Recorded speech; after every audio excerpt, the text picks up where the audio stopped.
Hi friends, welcome to AI data hub. ఈ వీడియోలో మనం డేటా వేర్హౌస్లో చాలా ఇంపార్టెంట్ స్కీమాస్ గురించి అలా డిస్కస్ చేద్దాం.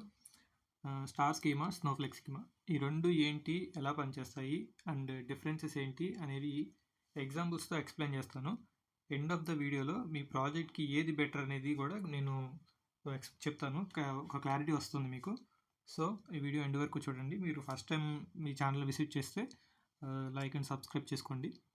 సో వీడియోలోకి వెళ్తే వాట్ ఈజ్ స్కీమాస్. ఫస్ట్ అంటే స్కీమాస్ అంటే ఏంటంటే, బేసిక్ క్వశ్చన్ ఏంటంటే స్కీమాస్ అంటే ఏంటి. స్కీమాస్ అంటే డేటా వేర్హౌస్లో డేటాని ఎలా ఆర్గనైజ్ చేశారు అనే స్ట్రక్చర్. ఇప్పుడు ఒక ఎగ్జాంపుల్ ఇమాజిన్ మనకి ఒక హ్యూజ్ సూపర్ మార్కెట్లో డేటా వేర్హౌస్ ఉంది. Lakhs of transactions, thousands of customers, products, regions ఇవన్నీ ఉంటాయి.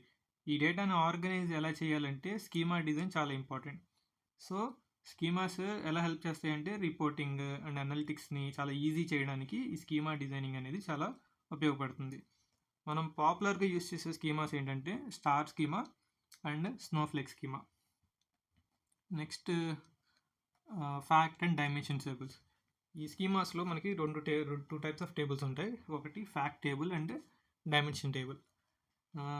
ఫ్యాక్ట్ టేబుల్లో నంబర్స్ ఉంటాయి, like sales amount, revenue, quantity, like ఈ న్యూమరికల్ నెంబర్స్ ఉంటాయి, మెజర్మెంట్స్ ఉంటాయి. అండ్ డైమెన్షన్ టేబుల్లో డిస్క్రిప్టివ్ డీటెయిల్స్ ఉంటాయి, లైక్ ప్రొడక్ట్ నేము, ప్రొడక్ట్ కేటగిరీ, డేటు, రీజియను ఇలాగా. ఇప్పుడు ఎగ్జాంపుల్ ఏంటంటే, ఇప్పుడు ఒక సేల్స్ అమౌంట్ అనేది ఫ్యాక్ట్ టేబుల్, కస్టమర్ నేమ్ అనేది డైమెన్షన్ టేబుల్. సో ఈ సేల్స్ అమౌంట్, కస్టమర్ నేమ్ కలిపితేనే మనకి కస్టమర్ వైజ్ సేల్స్ రిపోర్ట్ అనేది వస్తుంది. So fact table, dimension table కలిపి మనకి ఒక కంప్లీట్ ఒక స్టోరీ చెప్తుంది, ఇలాగా ఒక కస్టమర్ యొక్క డీటెయిల్ చెప్తుంది. సో ఈ fact tables and dimension tables are very important. Next star schema. మనకి టూ టైప్స్ ఆఫ్ స్కీమాస్ ఉంటాయన్నాను, అందులో ఒకటి స్టార్ స్కీమా. స్టార్ స్కీమాలో ఒక సెంట్రల్ ఫ్యాక్ట్ టేబుల్ ఉంటుంది, దానికి డైరెక్ట్లీ డైమెన్షన్ టేబుల్స్ కనెక్ట్ అవుతాయి. స్ట్రక్చరు స్టార్లా కనిపిస్తుంది, సో అందుకే స్టార్ స్కీమా అని పేరు వచ్చింది దీనికి. సో ఇక్కడ ఏంటంటే డీనార్మలైజ్డ్ డిజైన్ కాబట్టి క్వైరీస్ ఫాస్ట్గా ఎగ్జిక్యూట్ అవుతాయి అండ్ అనలిస్ట్కి చాలా అండర్స్టాండబుల్గా ఉంటుంది. ఇప్పుడు బిఐ డాష్బోర్డ్స్కి క్రియేట్ చేయడానికి చాలా ఈజీగా ఉంటుంది, perfect for BI dashboards. Next ఇప్పుడు ఈ స్టార్ స్కీమా ఎగ్జాంపుల్స్గా చెప్పాలంటే ఒక సేల్స్ డేటా వేర్హౌస్ని కన్సిడర్ చేద్దాం. అందులో సేల్స్ ఫ్యాక్ట్ టేబుల్ ఉంటుంది అండ్ సేల్స్ అమౌంట్, క్వాంటిటీ ఇవన్నీ ఉంటాయి. డైమెన్షన్ టేబుల్లో ప్రొడక్టు, కస్టమరు, డేటు, రీజియను ఇలాంటివి ఉంటాయి. సపోజ్ నేను క్వైరీ అడిగాను, షో మీద సేల్స్ బై రీజియన్ అని అడిగాను. అప్పుడు ఏమవుతుంది, సేల్స్ ఫ్యాక్ట్ని రీజియన్ డైమెన్షన్తో జాయిన్ చేస్తే రిపోర్ట్ మనకి రెడీ అవుతుంది. ఇలా సింపుల్ జాయింట్స్ ఉంటాయి. సో దీనివల్ల ఏమవుతుంది, ఫాస్ట్ పర్ఫార్మెన్స్ ఉంటుంది. సో అందుకే మనకి ఎక్కువగా స్టార్ స్కీమా అనేది యూస్ చేస్తారు. Next Snowflake schema.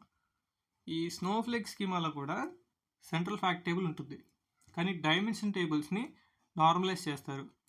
ఈ నార్మలైజ్ అంటే అవి మల్టిపుల్ రిలేటెడ్ టేబుల్స్గా స్ప్లిట్ అవుతాయి.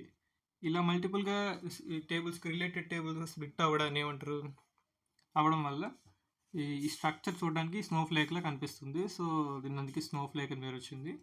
సో స్టోరేజ్ ఎఫిషియెంట్గా ఉంటుంది దీంట్లో అండ్ రిడెండెన్సీ తగ్గుతుంది. కానీ క్వైరీస్ కొంచెం కాంప్లెక్స్గా ఉంటాయి, బికాస్ ఇందులో జాయింట్స్ ఎక్కువగా ఉంటాయి. ఎక్కువ మల్టిపుల్ టేబుల్స్ మనం కనెక్ట్ చేయడం వల్ల జాయింట్స్ ఎక్కువ అవుతాయి. సో దానివల్ల క్వైరీ అనేది కొంచెం స్లోగా ఉంటుంది. నెక్స్ట్ స్నోఫ్లేక్ ఎగ్జాంపుల్స్కి వస్తే, ఎగ్జాంపుల్గా మనం కస్టమర్ డైమెన్షన్ టేబుల్ కన్సిడర్ చేద్దాం.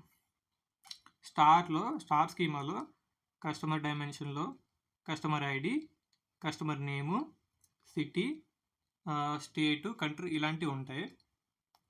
దీనివల్ల ఏముంటుంది, కానీ స్నోఫ్లేక్లో కస్టమర్ డైమెన్షన్లో కస్టమర్ ఐడియే ఉంటుంది, కస్టమర్ నేమే ఉంటుంది. సెపరేట్గా సిటీ కాలంలో సిటీ డీటెయిల్స్, కంట్రీ టేబుల్లో కంట్రీ డీటెయిల్స్, ఇలా మల్టిపుల్ టేబుల్స్గా స్ప్లిట్ అవుతుంది. సో దీనివల్ల ఏమవుతుంది, రిడెండెన్సీ తగ్గుతుంది, స్టోరేజ్ ఎఫిషియెంట్గా ఉంటుంది. కానీ ఏంటిది, బట్ క్వైరీ చేయాలంటే ఎక్కువ జాయిన్స్ని మనం యూస్ చేయాలి, ఇక్కడ ఎక్కువ టేబుల్స్ని కన్సిడర్ చేయాలి, స్నోఫ్లేక్లో అదే కనెక్ట్ చేయాలి. ఇక్కడ మళ్ళీ ఇప్పుడు రెండింటికి డిఫరెన్స్ చూద్దాం. కంపారిజన్ చూస్తే స్టార్ స్కీమాలో ఫ్యాక్ట్ సింపుల్గా ఉంటుంది అండ్ స్టార్ స్కీమా అనేది చాలా ఫాస్ట్గా ఉంటుంది అండ్ సింపుల్. అండ్ ఇదేంటంటే బిఐకి బిజినెస్ ఫ్రెండ్లీగా ఉంటుంది. ఇప్పుడు డాష్ బోర్డ్స్ క్రియేట్ చేయడానికి చాలా ఈజీగా ఉంటుంది. స్నోఫ్లేక్ స్కీమాలో స్టోరేజ్ ఎఫిషియెంట్గా ఉంటుంది, నార్మలైజ్డ్. కానీ కాంప్లెక్స్ క్వైరీస్ యూస్ చేయాలి, ఎందుకంటే మల్టిపుల్ టేబుల్స్ని కనెక్ట్ చేయాలి కాబట్టి. సో అండ్ ఇక్కడ ట్రేడ్ ఆఫ్ క్లియర్గా కనిపిస్తుంది. ఏంటంటే ఇప్పుడు మీకు పర్ఫార్మెన్స్, స్టోరేజ్ ఆప్టిమైజేషన్కి ఇక్కడ రెండు ఉంటాయి, పర్ఫార్మెన్స్ అండ్ స్టోరేజ్ ఆప్టిమైజేషన్. ఈ రెండు ఏది యూస్ చేసుకోవాలి అనేది మనం బిజినెస్ రిక్వైర్మెంట్ని బట్టి డిసైడ్ చేయాలి. ఇప్పుడు ఏది ఎక్కడ ఎందుకు యూస్ చేస్తారంటే star schema dashboards and రిపోర్టింగ్కి బెస్ట్. ఎగ్జాంపుల్ వచ్చేసి daily sales report, customer insights and revenue analysis, వీటి కోసం ఈ స్టార్ స్కీమా అనేది best. Snowflake schema complex hierarchical handle చేయడానికి బెస్ట్. లైక్ ఎగ్జాంపుల్ అంటే large retail companies with thousands of products ఉంటాయి, దానికి కేటగిరీస్, సప్లయర్స్ ఇలా డిఫరెంట్ ఉంటాయి, థౌజండ్స్ ఆఫ్ ప్రొడక్ట్స్ అట్లా ఉంటాయి. సో లార్జ్ రిటైల్ కంపెనీస్ ఉంటాయి, సో వాటికి ఈ స్నోఫ్లేక్ స్కీమా అనేది బెస్ట్. కొన్నిసార్లు ఏం చేద్దంటే రెండు యూస్ చేస్తారు, హైబ్రిడ్ అప్రోచ్ కూడా యూస్ చేస్తారు. లైక్ కొన్ని డైమెన్షన్స్ స్టార్ లాగా, కొన్ని డైమెన్షన్స్ స్నోఫ్లేక్ లాగా కూడా యూస్ చేస్తారు. అండ్ సమ్ కీ టేకేవేస్ అంటే ఫైనల్గా ఏం చెప్పాలంటే స్టార్ స్కీమా పర్ఫార్మెన్స్కి బెస్ట్ ఉంటుంది, స్నోఫ్లేక్ స్కీమా నార్మలైజేషన్కి బెస్ట్. ప్రాజెక్ట్ రిక్వైర్మెంట్ బట్టి చూస్ చేయాలి. అండ్ పర్ఫార్మెన్స్ ఇంపార్టెంట్ అంటే స్టార్ చూస్ చేసుకోవాలి, స్టోరేజ్ ఆప్టిమైజేషన్ ఇంపార్టెంట్ అంటే స్నోఫ్లేక్ చూస్ చేసుకుంటారు. ఇక్కడ ఏంటంటే గుర్తుపెట్టుకోవాల్సింది, star schema design is always about to balance between speed and efficiency. ఈ విషయాన్ని మనం గుర్తుపెట్టుకోవాలి ఎప్పుడైనా. And that's it wall the short video. Thank you very much. ఈ వీడియో మీకు కొంచెమైనా యూస్ఫుల్గా అనిపిస్తే లైక్ చేయండి, షేర్ చేయండి అండ్ సబ్స్క్రైబ్ చేయండి. అండ్ ఇంకా మోర్ డేటా ఇంజనీరింగ్ కంటెంట్తో నేను వస్తాను, ఇంకా బెటర్ ఎక్స్ప్లెనేషన్ ఇవ్వడానికి ట్రై చేస్తాను. అండ్ ఇంకా కొత్త కాన్సెప్ట్స్, ఇన్డెప్త్ కాన్సెప్ట్స్, ప్రాజెక్ట్స్ చేస్తాను నేను.